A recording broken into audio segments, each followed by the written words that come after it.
ಅದು ಇದರ ನಿಮ್ಮ ಮೇಲೆ ಆರೋಪ ಬಹಳಷ್ಟು ಬರ್ತಿದೆ ಬಗ್ಗೆ ನಮ್ಮ ಸ್ಪಷ್ಟನೆ. ಅದು ನೋಡಿ, ಆರೋಪ ಯಾರು ಮಾಡಬೇಕು ಅಂದರೆ ಯಾರು ನೊಂದಿದ್ದಾರೆ ಅವರು ಆರೋಪ ಮಾಡಬೇಕು, ಇಲ್ಲ ಯಾರ ಮೇಲೆ ಕಂಪ್ಲೇಂಟ್ ಇದೆ ಅವ್ರು ಆರೋಪ ಮಾಡಬೇಕು.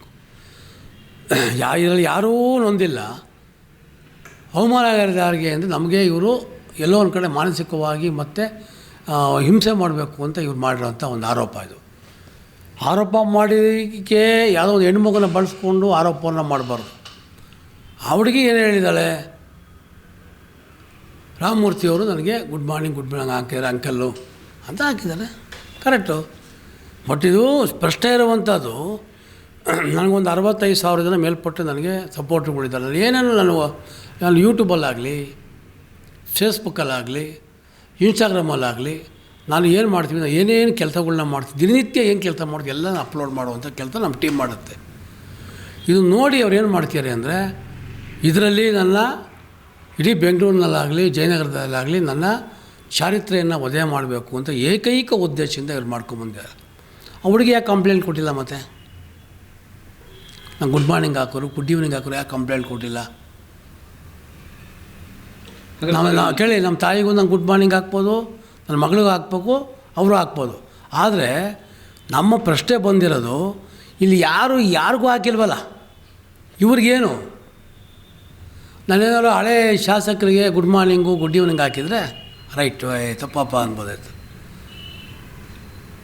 ಸರಿ, ನಾನು ಯಾವುದೂ ಹಾಕ್ದಲ್ಲ, ಯಾವ್ದು ದೇವರೇ ಅಂತ ನಾನು ಕೆಲಸ ಮಾಡ್ಕೊಂಡಿದ್ದೀನಿ, ನಮ್ಗೆ ಯಾವುದೋ ನೋವಾಗಿದೆ ಅದು ಕೂತ್ಕೊಂಡು ಹಂಗಾಗ್ತೆ ಹಿಂಗಾಗ್ತೆ ಅಂತ ಇವ್ರು ಶಾಸಕರು ಇವರು ಒಂಥರ ಕಿರ್ಚಾಡಿದ್ರೆ ಯಾಕೆ?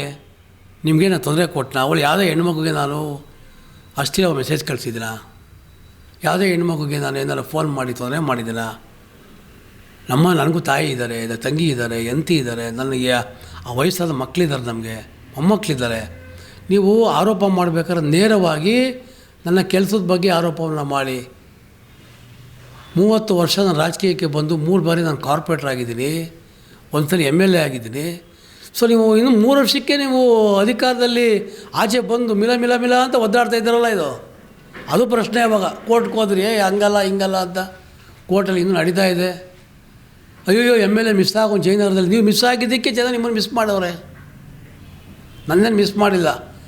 ಫಸ್ಟ್ ಟೈಮು ಗೆಲ್ತವ್ರೆ, ಸೆಕೆಂಡ್ ಟೈಮ್ ಗೆಲ್ಸಿದ್ದಾರೆ, ನಮ್ಮ ಶ್ರೀಮತಿಯವ್ರನ್ನ 3ನೇ ಬಾರಿ ಗೆಲ್ಸಿದ್ದಾರೆ. ನೀವು ಮಿಸ್ ಆಗಿದ್ದಕ್ಕೆ ನೀವು ಸೋಲ್ಸಿದ್ದು, ಜನ ಸೋಲ್ಸಿರೋದು. ಈ ದೃಷ್ಟಿಯಿಂದ ದಯಮಾಡಿ ತಾಳ್ಮೆಯಿಂದ ನೀವಿರಿ. ಮುಂದಿನ ಚುನಾವಣೆಯಲ್ಲಿ ನೋಡ್ಕೊಳ್ಳೋಣ, ನೀವು ಗೆಲ್ತೀರಾ ನಾವು ಗೆಲ್ತೀವ, ಜನ ತೀರ್ಮಾನ ಮಾಡ್ತಾರೆ. ಅದು ಬಿಟ್ಟು ತೇಜೋವಧೆ ಮಾಡುವಂಥದ್ದು. ನೀವು 5 ವರ್ಷ MLA ಆಗಿದ್ರಿ, ನಾವು ನಿಮ್ಮ ತೇಜೋವಧೆ ಮಾಡಿದ್ವಲ್ಲ, ಅಭಿವೃದ್ಧಿ ಬಗ್ಗೆ ಹೋರಾಟ ಮಾಡಿದ್ವಿ. ಆ ದೃಷ್ಟಿಯಿಂದ ನೀವೊಂದು ಹೆಣ್ಮಗು ಅಂತ ನಾವು ಬೆಲೆ ಕೊಡ್ತೀವಿ, ಆ ಬೆಲೆ ದಯವಿಟ್ಟು ಉಳಿಸ್ಕೊಳ್ಳಿ ಅಂತ ಕೇಳ್ಕೊತೀವಿ.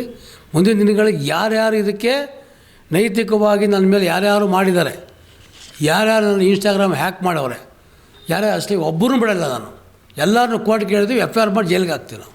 ಸೊ ಇದೆಲ್ಲೋ ನಿಮ್ಮ ಈ ಕ್ಷೇತ್ರದಲ್ಲಿ ರಾಮಮೂರ್ತಿ ವರ್ಸಸ್ ಅಥವಾ ಇನ್ನೊಬ್ಬರು ಹೆಣ್ಮಗಳು ಅಂತ ಆಗಿದೆ, ಅಥವಾ BJP ವರ್ಸಸ್ ಕಾಂಗ್ರೆಸ್ ಅಂತ ಏನಾದಾಗಿದೆ? ಅದಲ್ಲ, ಇವರು ಏನಾಗಿದೆ ಅಂತಂದರೆ ರಾಮಮೂರ್ತಿ ವರ್ಸಸ್ ಇಲ್ಲಿ BJP ಅಂತಲ್ಲ, ಇಡೀ ರಾಜ್ಯದಲ್ಲಿ ಕಾಂಗ್ರೆಸ್ ವರ್ಸಸ್ BJP ಅಂತಾಗಿದೆ.